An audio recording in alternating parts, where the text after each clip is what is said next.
The famine that Joseph predicted spread far beyond Egypt. Canaan was struck hard. Jacob and his sons were running out of food.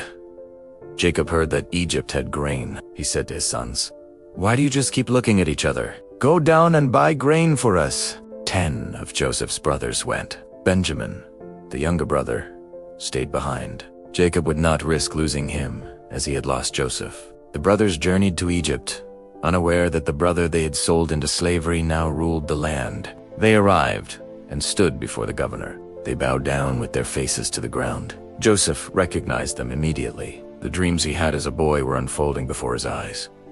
Joseph decided to test them. He spoke harshly, pretending to be a stranger. "Where do you come from?" demanded. Joseph accused them. "You are spies. You have come to see where our land is unprotected." They protested. "No, we are 12 honest brothers," Joseph said. "This is how you will be tested. Send one to bring your youngest brother. The rest will stay here. If not, you die."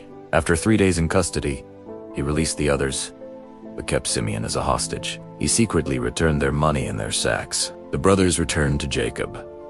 When they opened their sacks, they found their money. Jacob despaired, fearing the loss of all his children.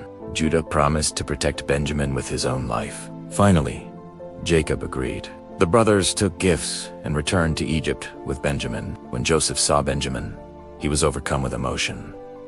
He prepared a feast for them. The brothers were astonished by his hospitality. Then Joseph tested them again. He had his silver cup placed in Benjamin's sack. After they left, he sent his steward to find it. The brothers returned to Joseph. Judah pleaded, "Please let me remain as your slave in place of the boy. I cannot return without him." Joseph could no longer control his emotions. He wept aloud and said, "I am Joseph. Is my father still living?" His brothers were terrified. But Joseph said, "Do not be angry with yourselves. God sent me ahead to preserve life during this famine." Joseph kissed his brothers and sent for Jacob, inviting the family to Egypt. This story offers 3 powerful life lessons for us today. First, God uses our past to prepare our future. What others meant for harm, God used for good. Trust God with your story. Second, forgiveness requires seeing God's perspective. It does not deny the wrong done, but it sees God's hand even in human failure.